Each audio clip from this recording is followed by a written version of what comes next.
All that you see out in front of you is how you feel inside your head. And so, for this reason, the great sixth patriarch, Huineng, in China, said that it was a great mistake for those who were practicing Buddhist meditation to try to make their minds empty.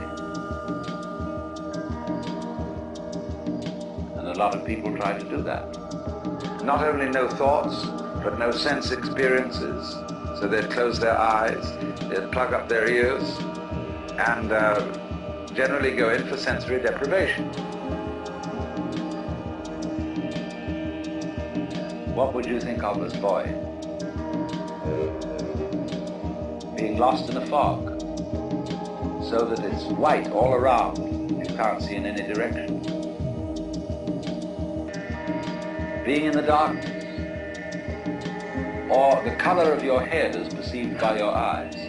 That's probably the best illustration that we would think of as the void. Because it isn't black and it isn't white, it's anything.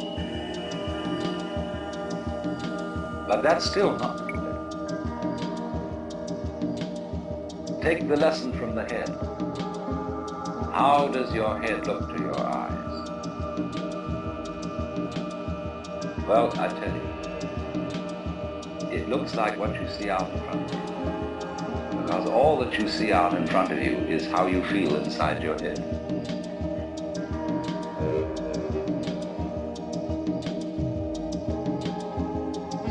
Can you become weightless here?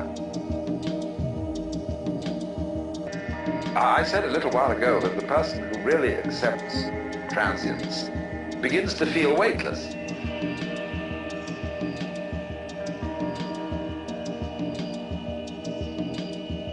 When Suzuki was asked, what is it like to have experienced Satori, enlightenment, he said it's just like ordinary everyday experience, but about 2 inches off the ground.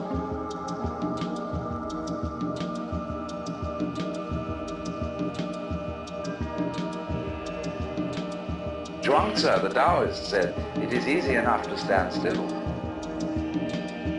The difficulty is to walk without touching the ground.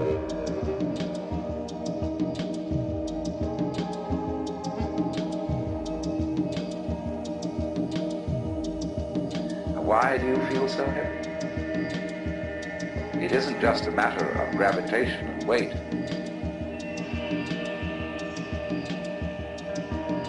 It is that you feel that you are carrying your body around.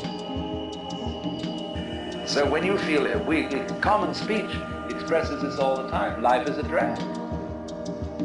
I feel I'm just dragging myself around. My body is a burden to me. To whom? To whom? That's the question. You see?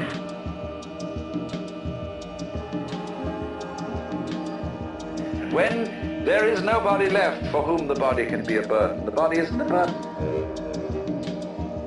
But so long as you fight it, it is.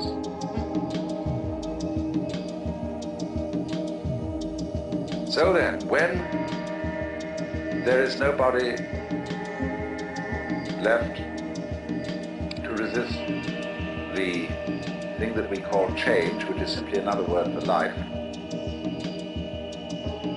and when we dispel the illusion that we think our thoughts, instead of being just a stream of thoughts, and that we feel our feelings instead of being just feelings. It's like saying, to feel the feelings is a redundant expression. It's like saying, actually, I hear sounds, for there are no sounds which are not heard. Hearing is sound. Seeing is sight. When you get to think that you think your thoughts, the you standing aside the thoughts has the same sort of consequence as seeing double.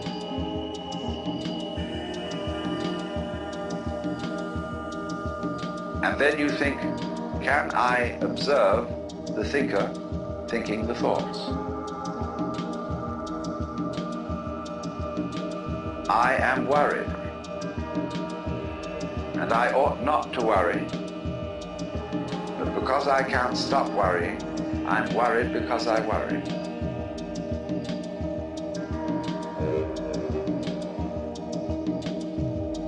And you see where that could lead to. It leads to exactly the same situation. And that is what we call anxiety, trembling. But this discipline that we're talking about of Nagarjunas abolishes anxiety because you discover that no amount of anxiety makes any difference to anything that's going to happen.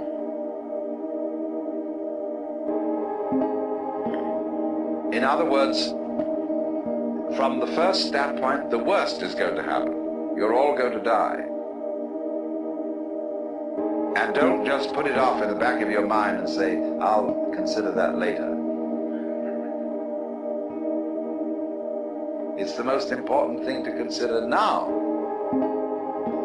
because it enables you. It is the mercy of nature, because it's going to enable you to let go and not defend yourself all the time. Waste all energies in self-defense.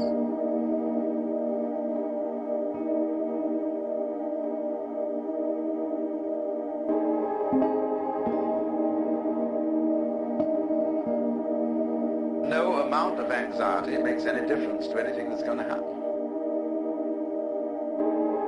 It's the most important thing to consider because it's going to enable you to let go.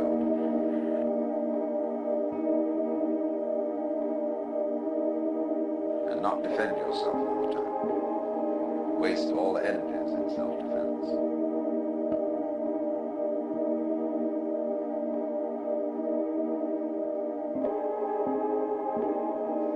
But this discipline that we're talking about of Nagarjunas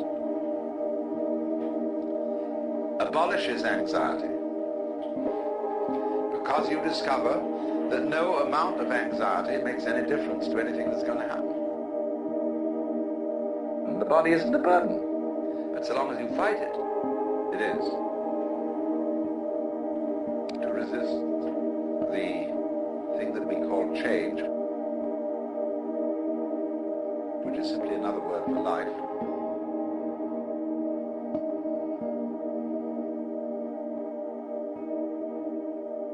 But if you dig this world, you can have a marvelous time.